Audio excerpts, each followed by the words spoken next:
exactly. Yeah. You know, like yesterday you were talking about the stacking. Yes. What we were taught was we store everything in the hips, use the jaw as well.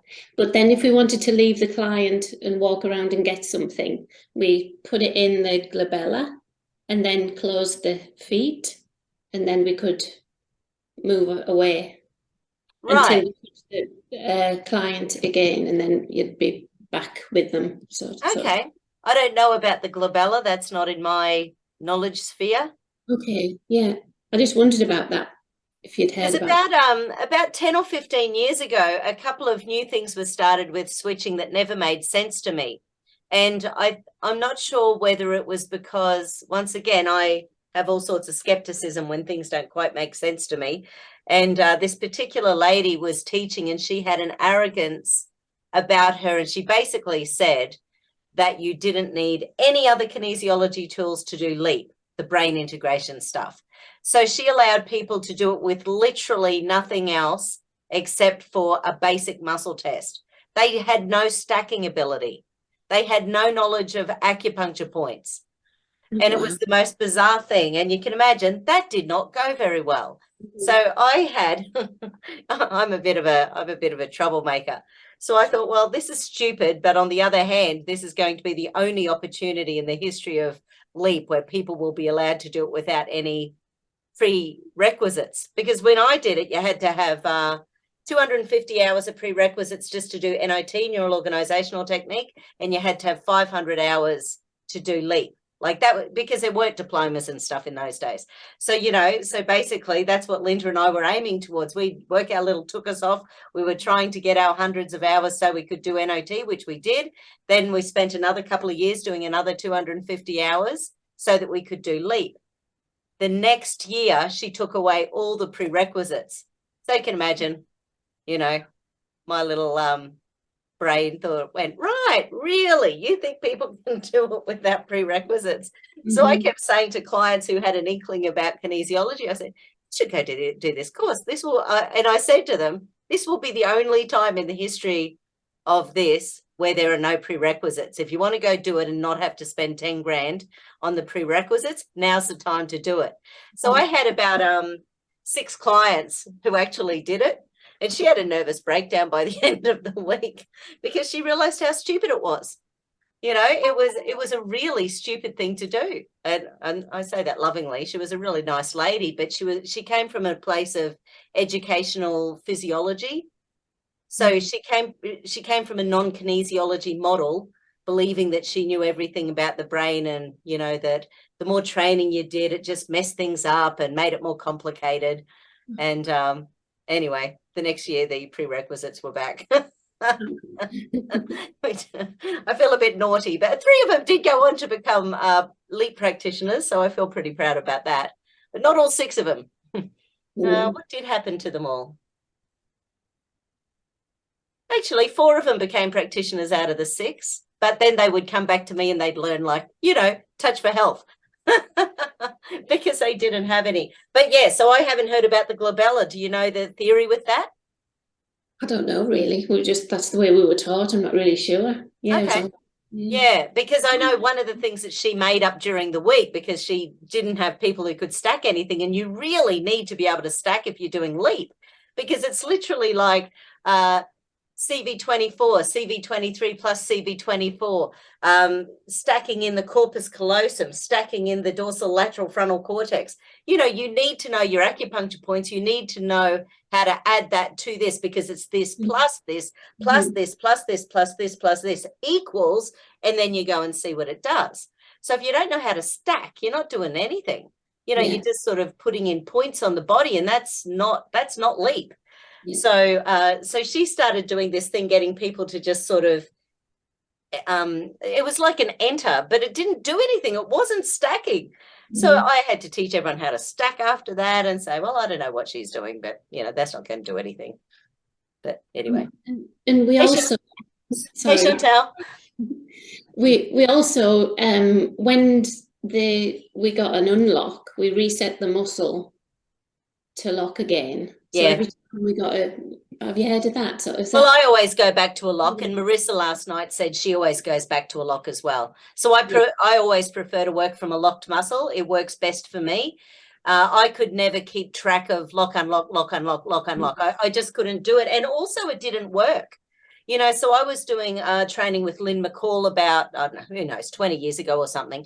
And she was talking about the difference between two people who are double logic, like Charles Krebs. So he's linear. So therefore his brain, you know, he's so much into the physiology of everything. He can't do anything other than lock, unlock, lock, unlock. That's the way his brain works, because that's his belief system. It's his knowledge. It's that linear way of thinking. Whereas there was a guy, actually it was the SIPS guy, Ian, the guy who developed SIPS, Ian Spalding. And he was very gestalt in the way that he worked. So his muscles never went lock, unlock, lock, unlock. They just didn't. So Lynn was a mediator between the two. And so she was sort of put on the table, and Charles would do his stuff, and then he'd pull it all off, and then Ian would go on the table with Lynn, and then he'd do his stuff. And they both went off on all these different tangents. And the sort of idea was, well, surely if we don't stack anything in, we should be able to do exactly the same protocols on Lynn, because it's the same person. Different brains, different pathways, you know, different things happen. So it was sort of interesting. It was a good experiment too, because I was in her class, and one of the girls there who was German, we haven't had anyone German the last few nights, have we? I always seem to have someone who is German, because you're not German, are you, Matt? there always seemed to be someone German who was just very, very strong energetically, who would throw my energy out of balance, because they would tell me, you know, when you're learning something new and someone just says you're doing it wrong, that's not the way it works. And that's what this particular girl, and I can still see her face, and that's what she used to do to me and my friend Linda. And so, you know, then you'd be going in there and thinking, yes, this is really exciting. And by the time you had some energy of the German girl, you felt this big and like the world was falling apart. So she, anyway, that particular girl, she was following us around for like 5 years, you know, at different courses. And every time she'd be there, we'd be like, oh, here we go again. Don't partner with her. It was just hard work, you know, just because they're so direct and forthright, and they have belief systems and they go with it, you know, and there's nothing wrong with that. It's sort of good if people are straightforward and honest and truthful, but each of our truths is our own truth. Doesn't mean anyone else is wrong. Nonetheless, I'd love to know what the glabella is. Feels like I'll look into it. I'll see if I can find out. Yeah, sort of curious about that one. Hey, Nicola, how are you? Sorry, honey.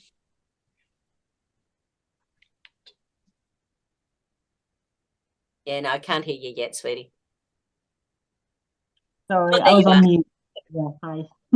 Morning. Oh, good evening to you. No, that's all good. That's all good. So how's everyone's brains going with what you've listened to this week so far? It's great. It's good. Exciting. And a bit of titivating sort of little snippets here and there. It's good. Beautiful, beautiful. Yeah, I feel like I'm sparking with it's just coming back, and I'm getting all excited about it again. Beautiful. Which is really good. Yeah. And like I've said throughout the week, I think kinesiology is meant to be fun. I mean, I know we're dealing with big stuff on people's bodies, you know, I'm fully aware of that. But nonetheless, the process of kinesiology should be fun. And it's that look in someone's eye when you're working on them, and they get you know, so just say a muscle unlocks and they cannot lock it to save their lives, you know, and then all of a sudden you go, you know, you tweak something, or you hold a chakra, or you run a meridian, and all of a sudden it's locking again. And that look in their eye is just, it's magic. It's magic. Yeah. And I especially I have a grandson, Teddy, he's 5. And I did my first ever kinesiology on him last week for like 5 minutes, because he was in here. He's always in here. And he said, what's this out here, Grandma? And he hopped up on the table, and I said, oh, let's have a look and see whether we can do some on you. So I did some quick little kinesiology on him. And I thought, yay, I can work on him now.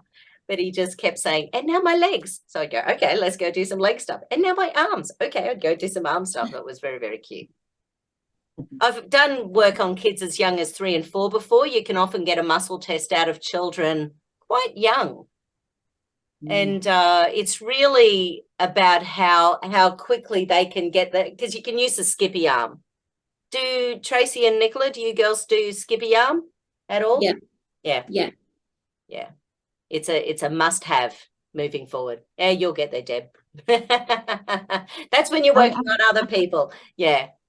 That's another people thing. But skippy arm is not just Australian, but it's a way of muscle testing very, very lightly. And once again, with skippy arm, the only way I can do it is when it works exceptionally gently. So it's a really gentle muscle test. Whereas some people, once again, they use skippy arm, but it's a big movement. So with it, mine is a tiny micro movement. And I think it's because that's with Gordon Dixon. I did counseling kinesiology with him many, many, many years ago. And he used to do the straight arm, tiny little muscle movements, just tiny little muscle movements. And I couldn't make that work. And plus I'm a girl, so then someone's arm is, straight up here. So that wasn't appropriate either. So I thought, well, I'm a girl. I can't do that, because the arm is literally leaning against your boobs is what I'm saying there, Deb. I'm seeing your brain go, what is she talking about?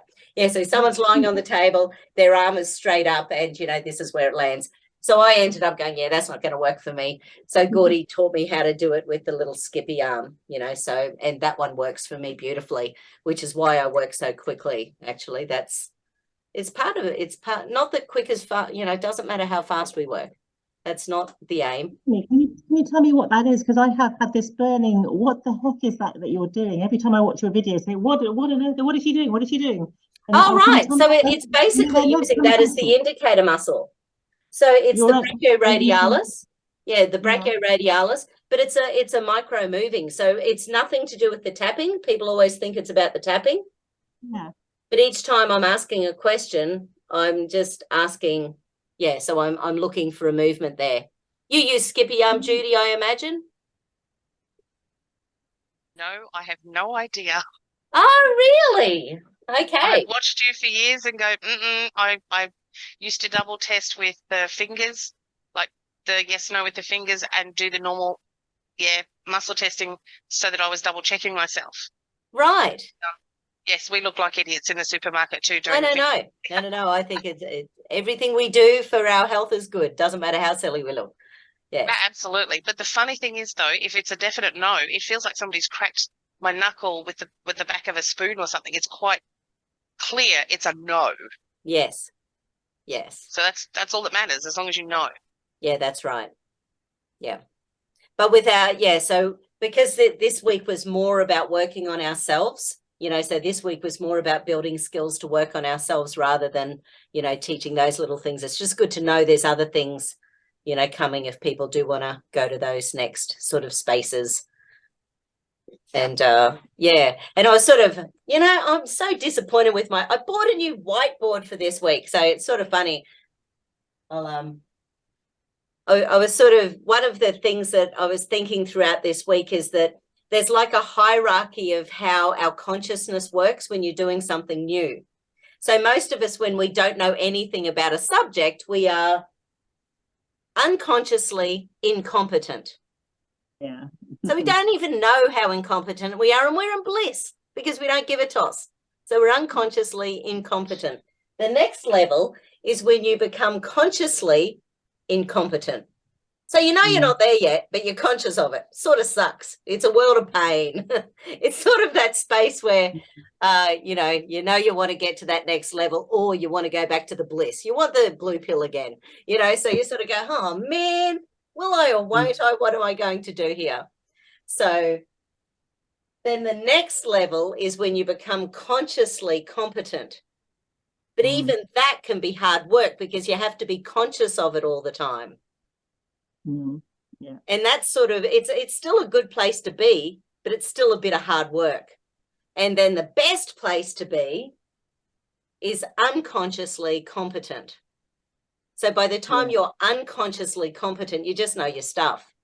And it's easy to weave in and out of different modalities and do whatever you need to do to, get the best benefit. Madonna, remember I said that this last weekend I had to step away and I'd stacked things in and I couldn't in the moment remember. And I remembered, okay, put it in your hand, because I had to step away. That was unconscious from watching what you'd done and just patterning off you. It was so funny. Yeah. Steph turned around, she goes, you do know what you're doing. You've been watching Madonna for years. So just a reminder to everyone who has done it or not done it, there's basically spindle cells in the body. Spindle cells store energy. So even when we're just walking, our spindle cells are switching on and off all the time. You know, that's how we move. Spindle cells activate and deactivate consciously and unconsciously. They do it just unconsciously all the time. So when we are doing stacking, saving information within the kinesiology model, we are deliberately using the spindle cells in a few major areas. That's why I'm wondering about the glabella, Tracy. So with the pterygoid muscle in the jaw, that's what causes lockjaw, you know, so when people just get that clenched jaw, and anyone who rubs in there and it's not tender, I'm proud of you. Because it's also one of these muscles that turns on with stress. So all day long, this is an NOT thing, neural organizational technique, but all day long our brain is going to the jaw, it's feeling how tense it is, and then it's deciding how traumatized, stressed, and exhausted we are, and then it decides how to send energy through the body. So the jaw is one of those areas that the brain is constantly checking out to see where we're sitting in stress and pain, and deciding whether or not to put us into fight and flight or freeze or survival or an amygdala pattern, or hey, whether it's all cool and we can just, you know, move into the world without any pain. So that's all good too if that happens. But who's got a sore jaw? Yeah. Few people. Yeah. Oh, did I get the chat up and running? Sorry, I'll get the chat up and running, because I know we've got a few silent watchers in the background. So, hey, everyone. Madonna? Yes. I have a creaky jaw. Oh, really? So when I open wide. So basically the jaw, you know, so there's a joint in there, you know, so basically it's supposed to open and close all the time. So when we're clicking and creaking in that jaw, it's sort of, that joint is basically too tight. So it needs to be relaxed.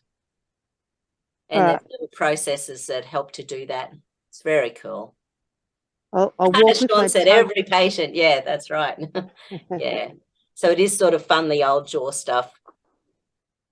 But mine cricked for years, you know, and I always knew that I had to go and have some NOT done, or at least that was at the time, that was my go-to. And actually something you may never have noticed is that when I was about 10, we've got some stupid genes in our family, although, you know, let's face it, these days, I don't know if it's genes or whether it was environmental toxins or whatever.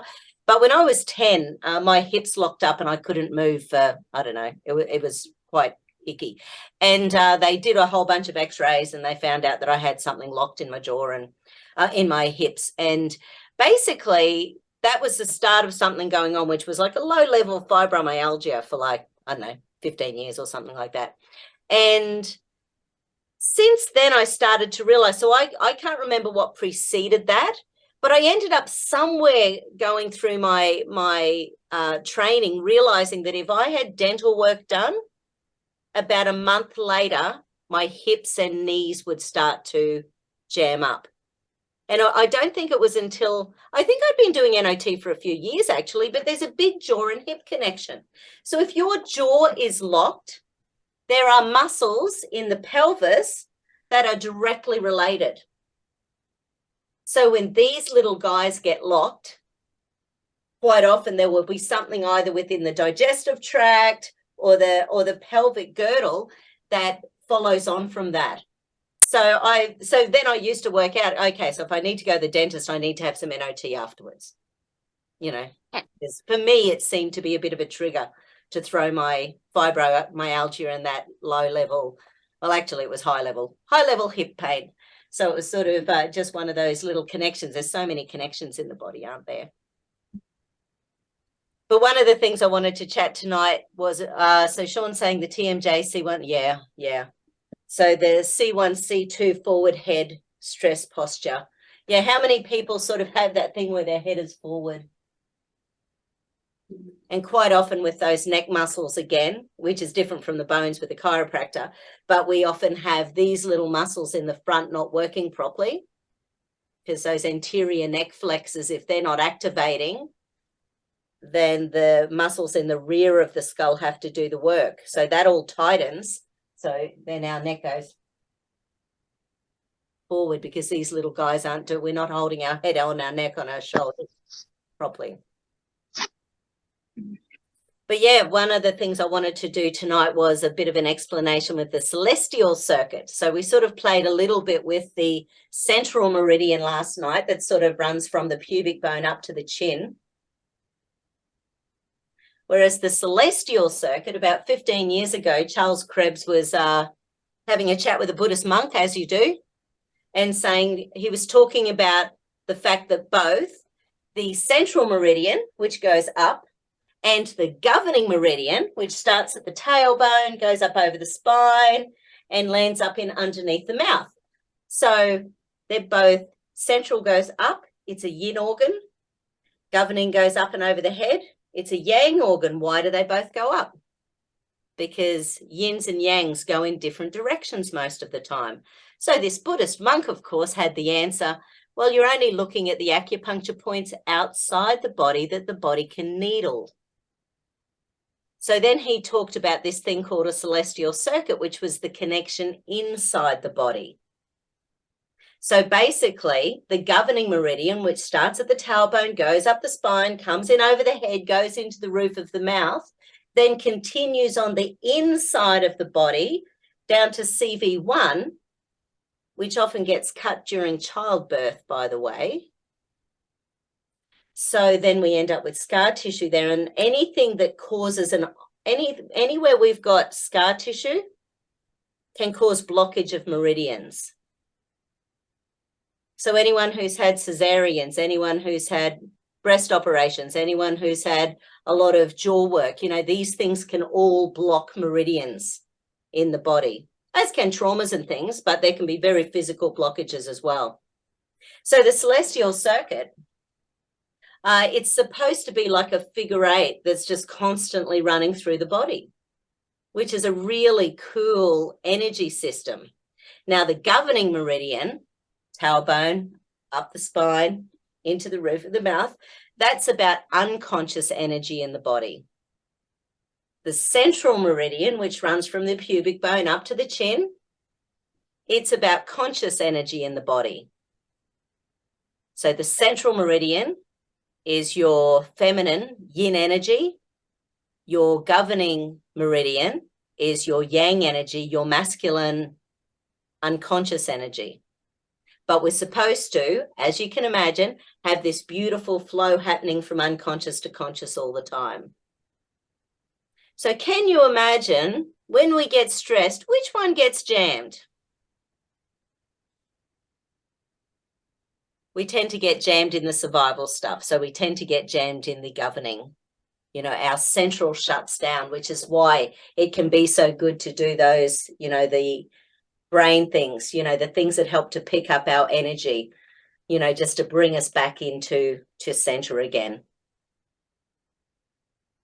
So the really neat little thing about the celestial circuit is it takes about 3 full breaths to reactivate it when you have your tongue on the roof of the mouth and your hands over your base chakra. So just sitting down and the hands, hands over the base chakra and tongue in the roof of the mouth. And that, if you do that for 3 full breaths, as a general rule, that will start that little circuitry kicking in. Has anyone knowingly had their celestial circuit worked on before? No, it's a really cool little one. One of my ladies, she'd had a couple of kids. She had chronic fatigue. She came into me when one of her kids was about 1. Yeah, I'm sure she still had him in one of those little carry bags. And she came in and she just had no energy since her birth. Carry bag, you know. Anyway, so she just sat down and she just blurted out this story of exhaustion and stress, and he was a third kid. And how many women never fully recover after childbirth? Like, it's a really big thing. With all the intervention these days, it's quite amazing that any of us ever fully recover, to be quite honest. I've got a client who is a doula, and she said that medically they consider everything that is not a cesarean natural. How crazy is that? So you have an episiotomy, you have the needles, you have the, all of the bits and bobs. Everything is natural except for the cesarean. That blew my mind. That was like 2 years ago. So I'm sure it hasn't gotten better during COVID. So, anyway. So she came in, and part of the celestial circuit is also about having your sense of, it also helps to reset your sense of purpose, reset your sense of balance. There's a whole other thing going on when we do kinesiology. But basically, the celestial circuit, there's an area called the Dantian, which is from your belly button. It's about 2 inches below your belly button. So that's CV6. That's where your center of gravity should be in your body. So people who energetically feel like they're walking beside themselves, they're not in their body. People who feel like they walk into a room and they just energetically, they're out the door before they even start. Sometimes we're literally energetically living in the past. Our center of gravity is sometimes feet or meters behind us, or it's generally not in front. That is not what I find. That I can imagine if that happened. Has that ever happened? I can't, it's probably happened. I can't think of it at the moment. But mostly where our center of gravity is in a place in our energy field, in our aura, where it was easier. So on the left side of the body, that's our feminine side. If it's in the past, sometimes it's because we want to be back in the past when it was easier caring. It's exhausting when we've just hit that spot where we can't care anymore. It's exhausting. So, and the masculine side is about doing, it's about problem solving. So the right side of the body is the masculine. So sometimes we're exhausting from doing and problem solving all the time.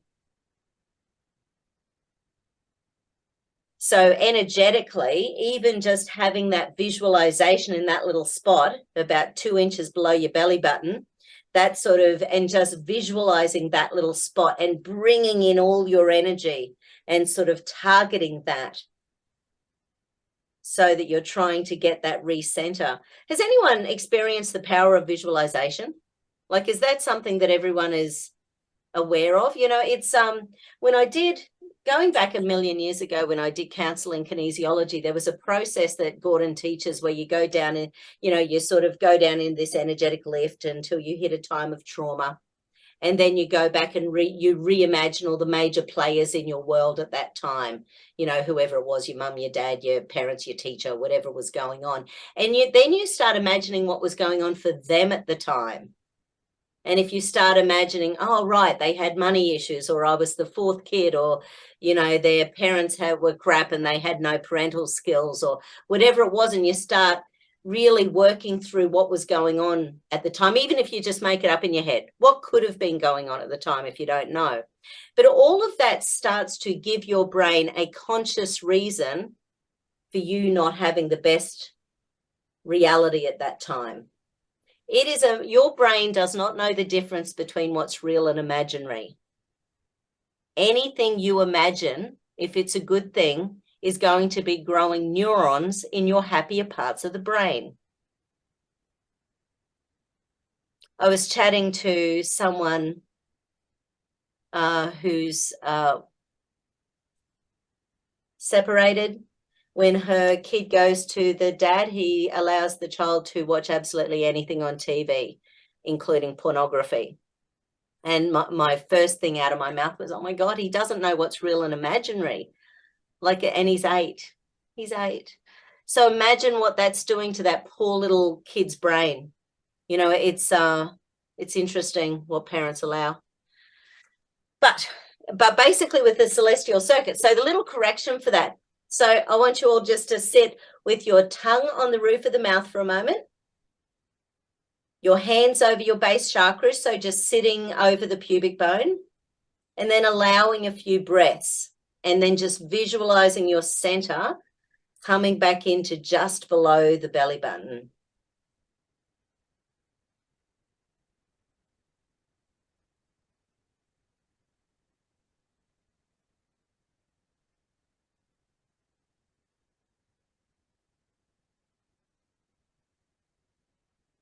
I can feel a little bit of shaky energy in there. Interesting.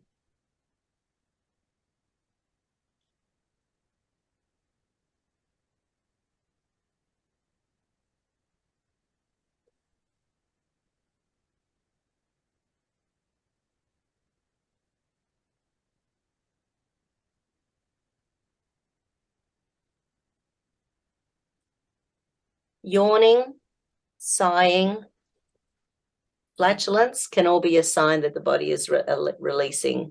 My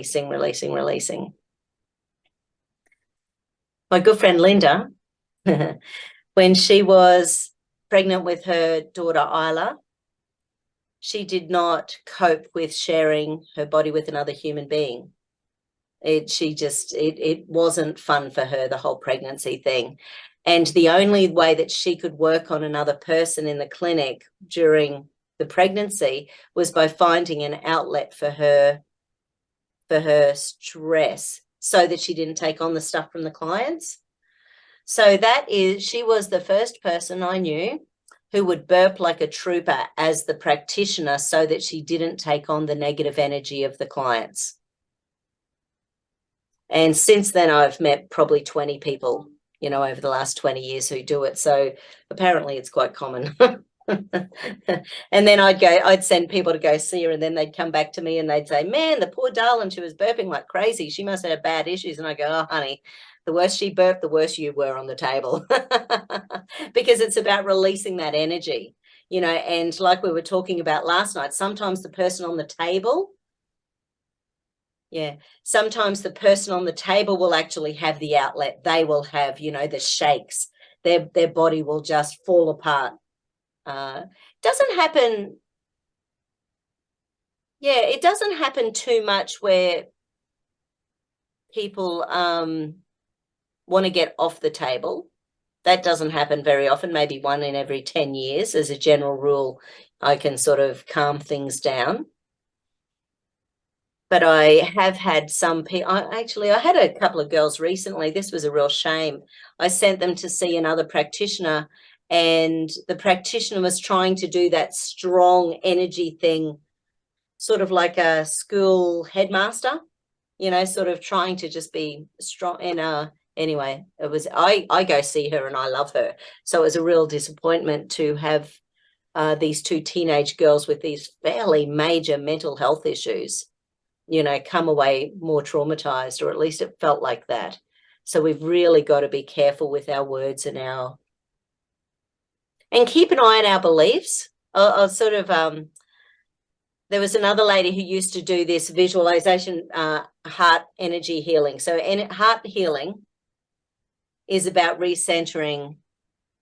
It's recentering heart energy. It's about raising the vibration of every cell in our body. And the guy who developed it, it takes about 20 years. Actually, over the 20 years, they had found that the general population had increased in energy anyway. You know the book, Nicola? You're nodding. Yes. So are you talking about power versus force? Or... Yes. Yeah. So that yes. guy, he tested over 1 million people. He basically found the frequencies for lots of different emotions, but he found that because it took him 20 years to actually go through and muscle test 20 people and work out the frequencies of shame and guilt and anger and rage and, you know, everything, love and, you know, everything. So what he found was that over that 20 years, all the humans on the planet were already increasing their vibration, which was a really cool realization. So one of the things about anything that we're doing to help people get out of their shame, guilt, blame, anger, frustration, it's going to be raising their energy. So every person we work on, it's going to be raising the energy on the planet as well, which I find really fabulous.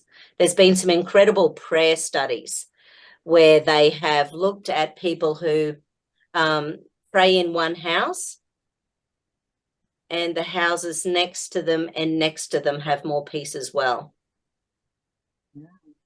So there are some really cool, interesting processes that just increase energy of the people around us as well.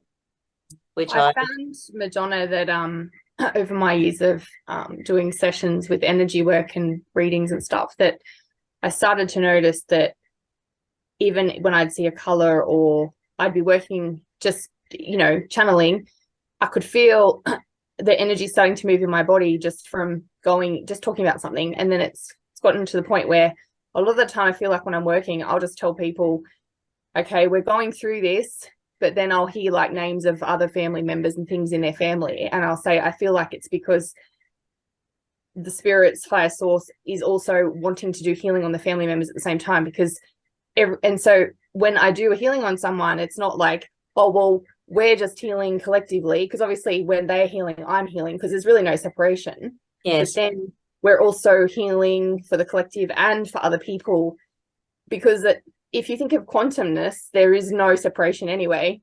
So what you said about that, but I'm just finding more and more that that's something that's been shown to me just through the actual practice of it, in terms of how my body's responding to things. It's very interesting. So it's almost like, think of it as though, okay, you're coming to get a healing, but you're actually helping everyone else on the planet at the same time. So we're doing service for them too, you know. Yeah, beautiful. And that's it's funny you say that. What I loved about doing the heart healing training, whenever that was, that part of the homework was you had to do 20 healings on people. And then if you think that every one of those 20 people is then going to affect all of the people around them because you're raising the vibration, it ends up having this beautiful ripple on effect with everyone you work on.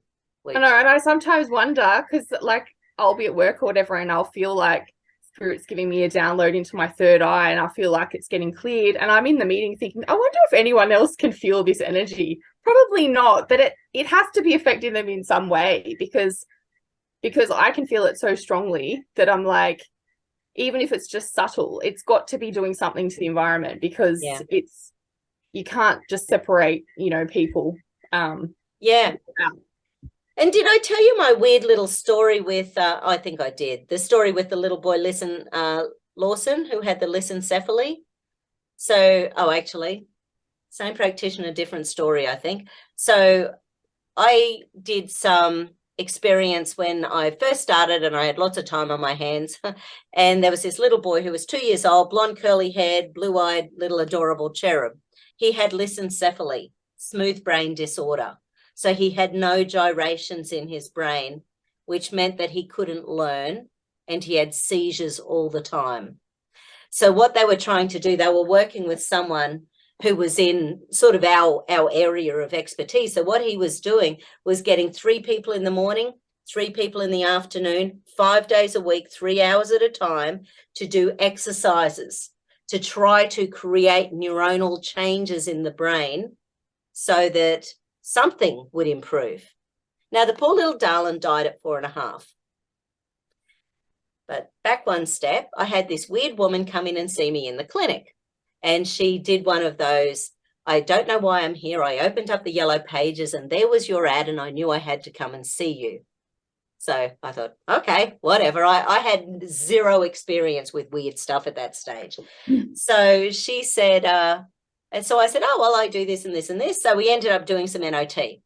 And then we got to the end of the session. She paid me. And then she said, what do we do next? And I said, well, if you want to keep going, I can do another session, usually about, 7 days to 3 weeks. So she came back. Whenever it was the morning Lawson had died. And she knew I was upset. And, because it had been 2.5 years I'd been working with him. And we'd managed with homeopathy and other natural therapies to really stop his hospitalization. Anyway, we'd done some really good work with him. He had improved out of sight. So he died that morning. She came in. She could see I was upset. No. And she said, was he blonde hair, blue-eyed, little cherub-looking kid? And I said, yes. She said, I had a message from him last night. And I was wondering how to tell his parents because I had no idea who he was or how I was going to get this out there. So I rang my hubby and I said, what do I do? And he said, well, you're going to have to ring up Tracy and give her a call and go around and have a cuppa and tell her. So that was awkward. And her husband, though, he was angry. He was really angry. He was in the kitchen making a cuppa. He's hearing the story while Tracy and I were bawling our eyes out.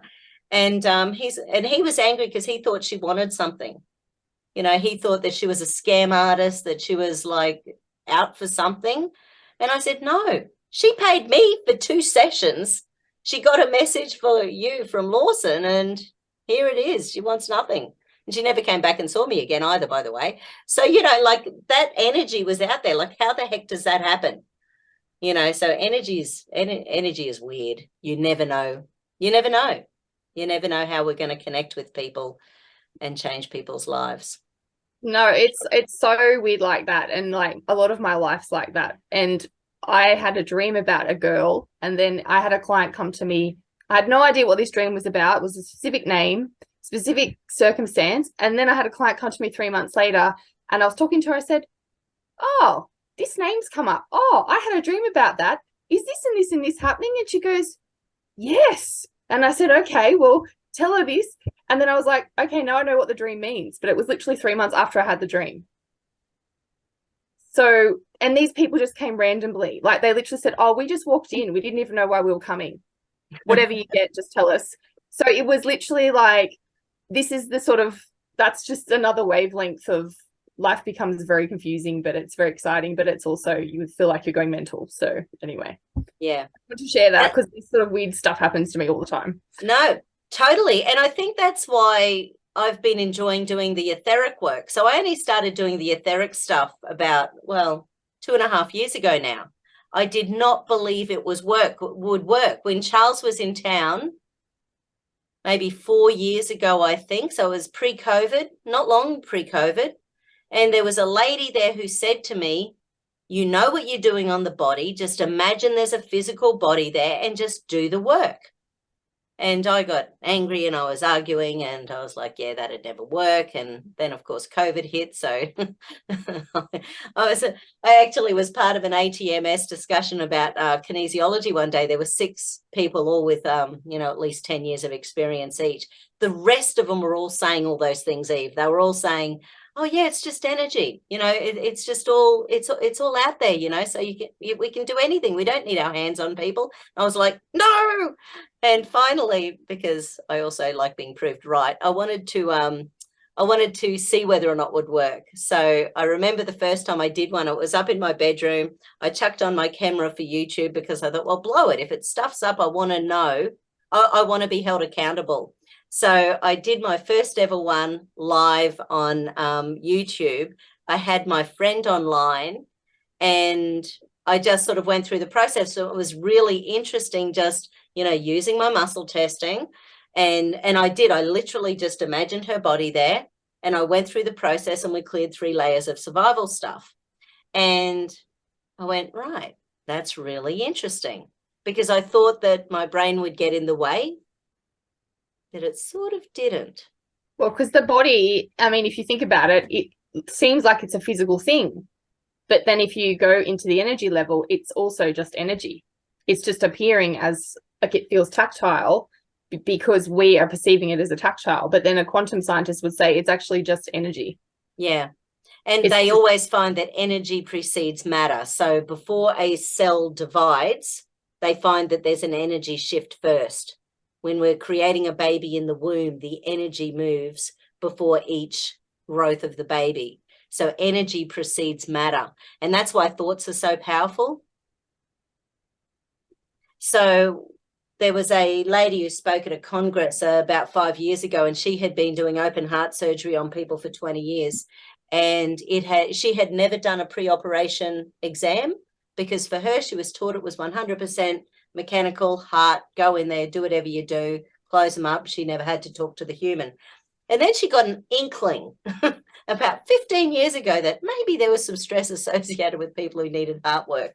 So she started doing 5-minute discussions before a heart operation, and she found that in some huge percentage of people, they'd had either an argument or a stressful time or a incident or an accident or a trauma within a day of having a heart attack.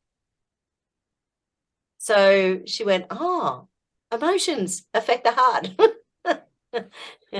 You know, we're grateful. We're grateful for small shifts, aren't we, in consciousness? So then she started, you know, she now has a big clinic. She teaches meditation and yoga and cooking classes and eating clean and exercise and all sorts of stuff. So I think as we know better, we do better. And if we don't, we should. Yeah. Yeah, so with that celestial circuit, that is something else that you can do every day to help to bring yourself back into balance, especially when you're feeling beside yourself. It's something you can sneak in anywhere. If you're in a, you know, it's one of those ones you can sneak in because no one can see it when you've got your tongue on the roof of the mouth. If you've got your hands on your lap, that's your base chakra. So doing that, you know, to help to keep those that conscious unconscious connection going between your central and your governing meridian. And down the track, you can actually then muscle test. You can sort of go, okay, so you could ask, so give me a yes, give me a no, or give me a yes, give me a no. You have to work out which way it is for you. So you could ask the question something along the lines of, is my center of gravity in place? And find out whether it's a yes or a no. And if it's a no, is it to my left? Is it to my right? Is it behind me? Is it above? Is it below? And then you can actually start nutting out where your center of gravity is. Actually, Judy, I think you might have worked on me once, my center of gravity. I had I think I went out to your place and you put your beautiful cloak on me as one of the little protection tools. And is that right? Okay. Yeah, so I had oh, wow, Sandra. Yeah, emotions can absolutely cause heart attacks without a doubt. With yeah, so I'm pretty sure I had a course on out the back, and one of the guys was there only to sell whatever it was that he was selling. I can't remember what it was, but I ended up at another practitioner's, and he was sort of trying to find where my center of gravity was, and he couldn't find it. He couldn't find it in the room. Then he couldn't find it on his property. And then he sort of got a map of Brisbane and he's like, where is it? He's pushing different, oh, darling. Yeah. Yeah. So he sort of, he ended up finding that it was like 3 suburbs away and it was where this guy lived. So I don't know, I'm sure it's not intentional, but somehow he'd taken my center of gravity home with him because his intention was to steal some energy that day for his business enterprise. And I was in excruciating pain. It was quite interesting. And yeah, one of my clients actually thinking about the whole concept of dying of a broken heart, one of my clients she was actually told by her cardiac surgeon that she had a broken heart, and that's why she had her heart issues. So even cardiac surgeons these days are starting to really understand the power of emotions and how it affects things. And I don't know whether you know, but our heart actually has up to, well, it's estimated somewhere between 20 and 50% neurons, brain neurons. So the connection between, so which one are we connecting with? Is it our brain or is it our heart? And if our heart has all these neurons, it's going to be affected by everything just as much as our brain. It's not just a pumping mechanism. There's so much more to it than that. Madonna, there's a book called The Heart's Code by Paul Pearsall I read ages ago, and it's about a heart surgeon who studied people's cravings before and after, and how they'd take on the personality traits and the cravings of the donor of the organ. Yeah. And maybe it's a little bit to do with cell memory and that kind of thing, but that was also really fascinating. Can you Yeah. imagine receiving so much like condensed energy from someone else? Yes. Like there's bound to be, it's not just a physical little machine that you get. There's so much other stuff attached to it. Yeah, and there's similar things that happen. You've heard of the fecal transplants they're doing around the world these days? So That's not the thing basically, that you drink. it's exactly what it sounds like. I call them Yes. poopsicles. Poop shake. So- Yep. Poopsicles. Yeah, so they insert someone healthy, you know, for things like Crohn's disease and irritable bowel, and people who have been having issues for years and years and years. And funnily enough, I had someone in recently, and he's got a daughter who has none of his issues. He has not been well, something happened, you know, around this time last year, and he's never had a well day since. And so he's looking at having his daughter, her stuff inserted. And it's quite amazing, but similar things, Chantel, you know, that a lot of time people will take on the energy, you know, from that as well. So I had one lady who was skinny as a rag, healthy as anything, but she had dodgy bowels. So her daughter, who was overweight, who had no bowel issues, she transplanted the poopsicle, and then she started putting on weight. She'd never had a weight issue in her life. And then she never had an easy time with her weight after that. So we have to be really careful what energy we're transplanting, even though it can be amazing for the bowel, you know, because that stuff's sorted. I think it was Crohn's or something, but it was something, and that all disappeared. But unfortunately, there's enough energy because the microbiome weighs up to a couple of kilos. The microbiome should be thousands of varieties of bacteria, and they all have our second brain is our gut. So we mess with that in a bad way with stress and antibiotics and injectables and all sorts of medications and pesticides and herbicides and, you know, all the usual stuff. And Has anybody had anything to do with goats? Goats? Goats. That's how we save goats' lives.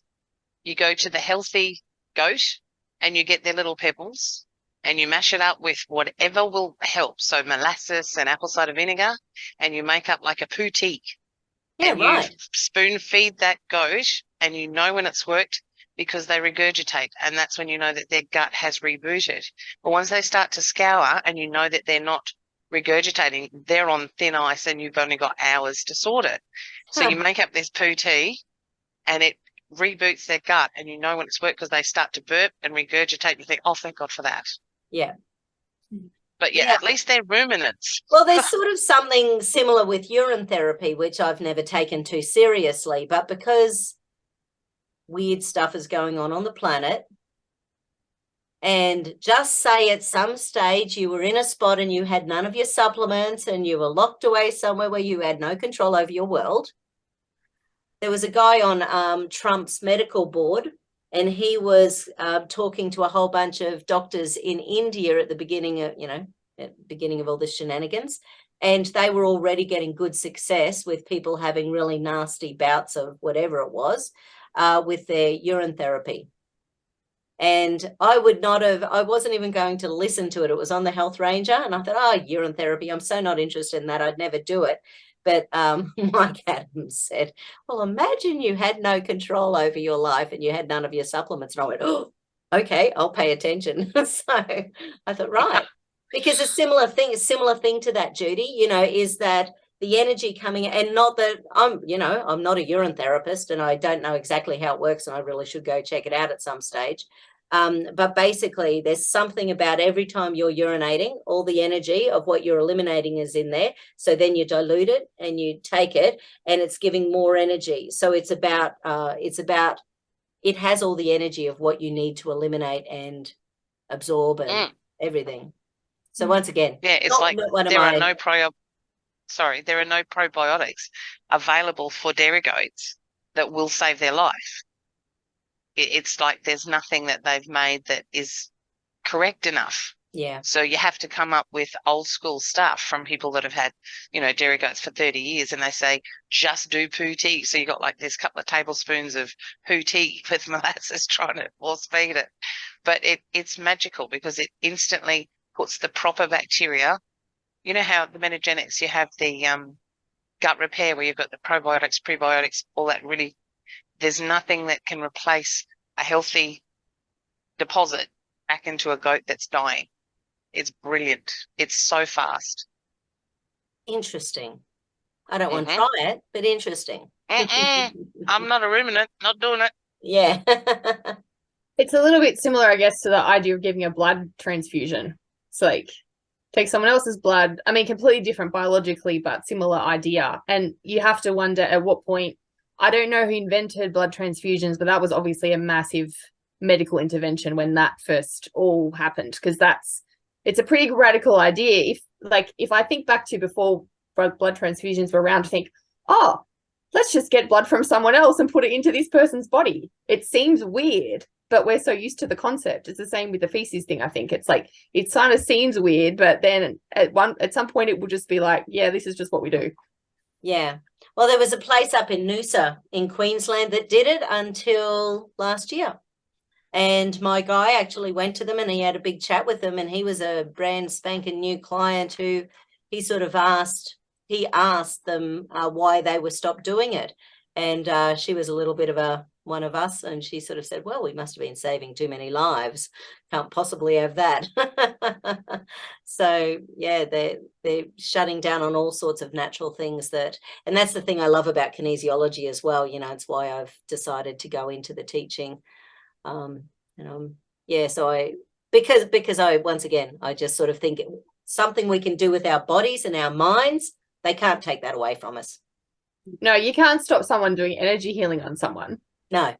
I mean, you can do it from anywhere. And it's like, you know, even if you're in a jail cell, you could still do it. So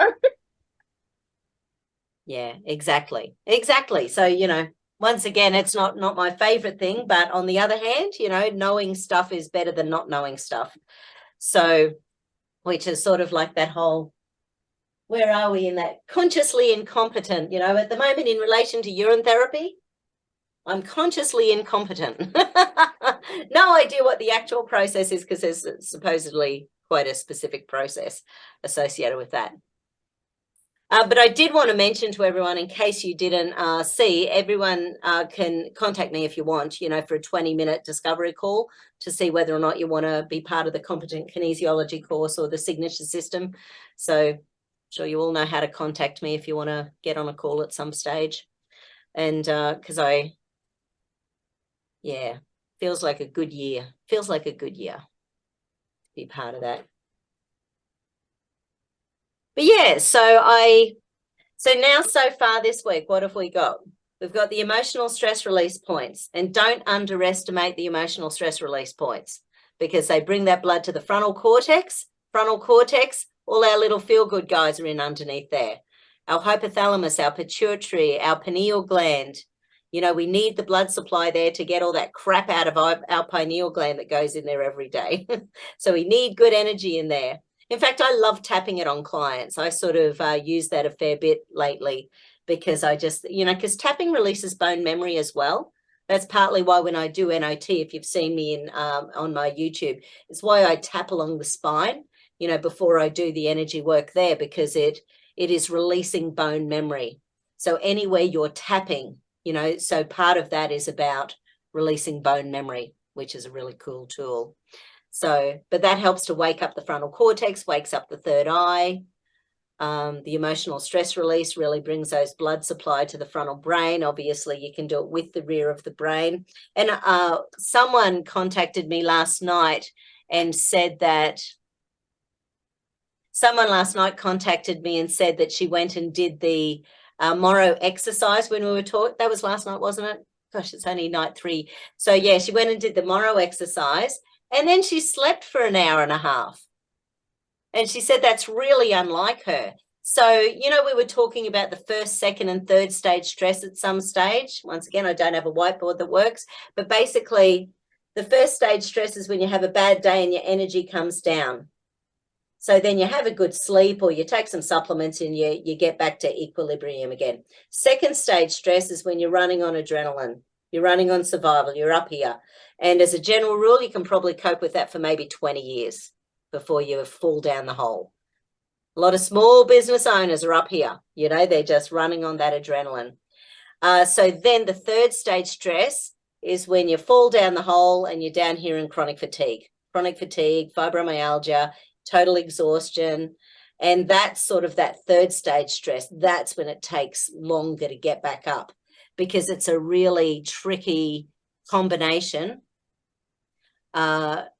It's a combination of nourishing you just enough so that you don't have the energy to run around the block and exhaust yourself again, but also calming down the survival patterns that have been making you be in that survival stuff, up in that second stage stress for a long time. So I always think about everything in kinesiology in relation to first, second, and third stage stress, because we're all somewhere in there in relation to lots of things in life. You know, we might have a relationship that we're in third stage stress about. We might be in second stage stress in relation to our work. We might be in first stage stress every night in relation to the kids. You know, so we don't have to be in the same spot with everything in our life, because we are multifactorial human beings as well. So the first, second, and third stage stress is really cool. And that's sort of something that I like doing, that one with a double indicator muscle when I've got someone on the table, because it just feels really good. And it's solid for their brain to feel it as well. To actually feel, you know, if I say, for example, to my client, I want to get over this problem, and their arms unlock, they go, what? I do want to get over it. And then you say, I want to keep this problem, and it locks. You go, I don't want to keep it. Especially teenage boys. They don't like that at all. They sort of freak out a little bit in relation to that. So it's sort of funny. And then by the end of it, they can feel the opposite of that going on. You can use psychological reversal statements, which is what those are, in relation to many, many things. So it can be in like food. Like we might say, I want to be a healthy person, but hey, that cheesecake looks damn good. I'm going to have half a bottle of wine tonight. You know, but, you know, do I really want to get over it? My brain goes, I want to get over this problem wanting cheesecake and wine. No, I don't. So, yeah, our brain will, I'm thinking ahead. No, our brain will do whatever it has to do in order to keep us safe, because a lot of these things, once again, they're about safety. So if your brain doesn't think you have the safety net in order to look after yourself, it's not going to bother doing it. It's going to think that you're doing the best in that moment for yourself. But yeah, so it's, yeah, right, exactly, Chantel. It's very tricky balance healing fatigue. It's a chronic fatigue, you know, because there's so many factors associated with it, and it depends what has triggered it as well. So when it's emotional, that's a whole bunch of backpedaling going on. But a lot of it, that mindset's only as, and that's what I was sort of thinking as well throughout the week. Affirmations are only as good as the affirmation. You add an affirmation in with emotional stress release in relation to running a central meridian at the same time as the affirmation, your brain buttons in relation to an affirmation. And that's a whole different kettle of fish. I did have a lady years ago. Did I tell you the story about we just used the whole I love me? I was trying to make it nice and easy. You know, this was me being an inexperienced practitioner, obviously, or an inexperienced teacher, because I got people to double up, and I said, oh, look, just do something easy, like I love myself, I love me, or something. Anyway, so this particular woman in the class, you can imagine where this is going. So this particular woman in the class, her arm was locking. Nothing would unlock in relation to I love myself, or whatever the affirmation was. We got her to change it just slightly, like I love myself in all factors of my life. Let's just say, for argument's sake, and all of a sudden it unlocked. And so when we asked her about it, she had literally been looking at herself in the mirror for a year and saying, I love myself. So that was locking. It had taken a long time, but that was locking. We changed it a fraction, and all of a sudden it went into all of this fun stuff. So you never know what a challenging affirmation is going to be. But that's, once again, we're looking at frequency with kinesiology. So we need a charge there for there to be a change. So if there's not a charge, you're not going to get a change. So it's got to be something that you feel charged, like emotionally charged about, or something like that. Yeah. So, yeah. So, for example, if we are like just say with chronic fatigue, and just say you've got an inkling as to what really created that in the beginning, then it's about imagining how big it is, you know, sort of thinking about all of the factors associated with that. And then why would your body be trying to hold on to that? You know, like, you know, I had a guy in recently who has had chronic fatigue for about 30 years. And when he told me the trauma that had gone, I said, well, why would your body allow you to have energy? Well, why would that be an okay thing when that's what can happen to you when you're out in the world? Like if this happened to him when he was little, you know, so it's how do you get past stuff like that then when that person has that original trauma? Is that, I mean, if he took 30 years, I mean, not that it's, you know, it's how long is a piece of string, but is that something that he was able to overcome? Well, that's about, yeah, that's where that's where working on the survival patterns comes in. Yeah, okay. You know, so every time you calm down the survival patterns, you know, it allows the body to consciously move that out there in the world without those survival patterns. When you've got survival, deep survival, hidden deep survival running in the background, it means that your brain is saying, life is stressful, don't you dare relax and be happy because the tiger's going to pounce. Totally. Yeah, right. Yeah. So every time we calm down that survival pattern and open up the brain so that it's working more consciously, logically, and creatively, then the brain's starting to see new pathways. So when our brain is in survival, it's deliberately not allowing us to lay down happy memories. Because the hormones that we are releasing in a moment-by-moment basis are determining where those memories are going to be stored. Yeah. So how do you work on that survival? Oh, that's a whole other thing. Yeah. Yeah, sure. Cool. Yeah. Okay. Yeah, amazing. Yeah. But that's pretty much the signature system, you know. A lot of the basics of that is the competent kinesiology course, you know, so that people have got all the foundations, and then the signature system is putting it all together so that you become a mini me. Yeah. The other thing I just, when you were talking, was coming to my mind, it reminded me that, like, because I've tried and I've done lots of different things, but I find that every type of therapy you do, it's sort of like a window. So, I mean, someone could go to a kinesiologist and that might be the frequency of their interaction with that particular person, or the way that person does it might be their window where that energy or that body or that frequency is ready to release. And yet they may go to, you know, someone else might do it through a different therapy and have a similar result. But, you know, if you swap the two people, it might not, it's sort of very, I see everything as a window of a way to get to the same thing, which is we need to shift their frequency. Yes. But there's many different modalities through which you can frequency shift. Like you can do it through diet as well as energy work, as well as physical, structural, but it's trusting that that person, it will be guided to the right window at the right time. And sometimes you have to try a few windows before it really unlocks, but it's like just being patient. But that's how I see it. It's like we're trying to get to the same thing, but there's many ways to get to that. Yeah. Yeah.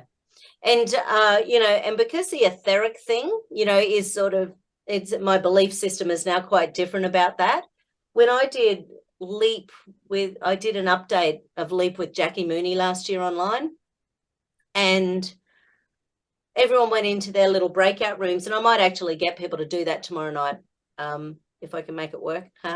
But, you know, basically people went into little breakout rooms and then had to work on each other. And I was the only one out of everyone who did it the way that I do it, which is, you know, standing up, I'm imagining the body there. I'm like running the, you know, imagine the head at this end and the feet at this end, and I'm running the central meridian, and I'm tapping the brain, tapping the heart.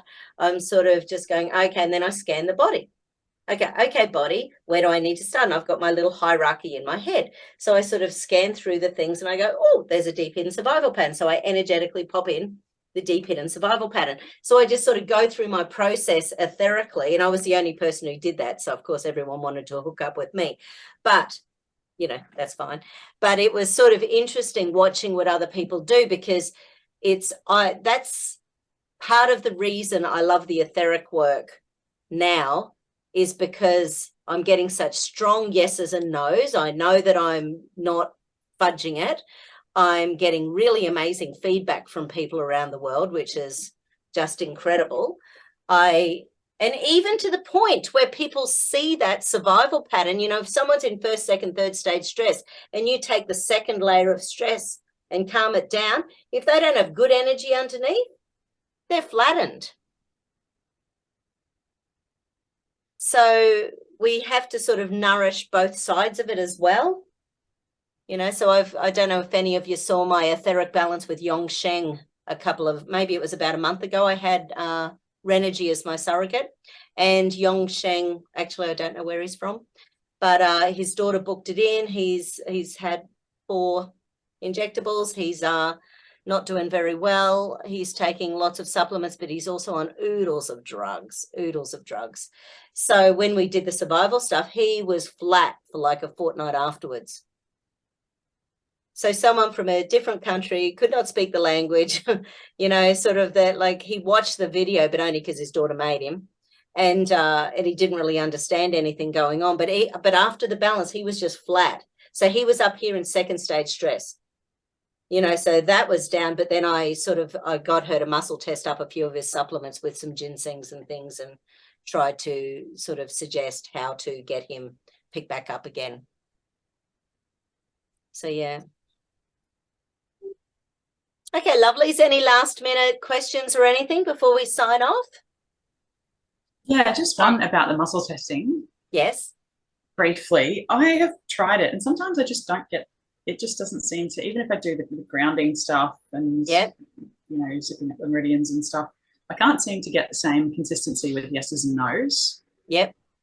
It's just the odd yes or no that's out. The rest are pretty good, but I'm like, oh. Then if you get one wrong, you're like, oh, geez. Yeah. Can I do and I always go back to something basic like my name is Madonna, my name is Chantel, and seeing which one locks and which one unlocks. Go back to something that you 100% know the answer to. Yep. Okay. You know, and that will give you the lock and the unlock. And one for you is truth and one for you is not truth. So therefore, then when you're saying, okay, so what's going on, and you've got a little, you know, test in your mind, you know, so, and once again, just keep going back to, you know, my name is Madonna, my name is Chantel, my name is Madonna, my name is Judy, my name is Madonna, my name is Eve. So just go back to something that you absolutely know, and that gives you that bit of trust, because trust is huge in relation to the switching and stuff, you know. So the more we do it, the more trust we get, and then the belief just, you know, then we end up eventually at unconsciously competent, which is the aim, Thanks. But no, good question. Did you see the video I put on Kickstarting Kinesiology today with the muscle testing? Yep. Yeah, cool. Yeah, thanks. Yeah. Anyone else? Good to see you, Christy. Beautiful. Okay, everyone. So have a good sleep. Have a good day, wherever you are in the world. I'll pop this up for everyone else in the morning, assuming it all works. And thank you. See you in 23 hours. You. Beautiful. Thank you. Mwah. Thank you. Excellent. Bye. Bye, Thanks. everyone. Bye-bye.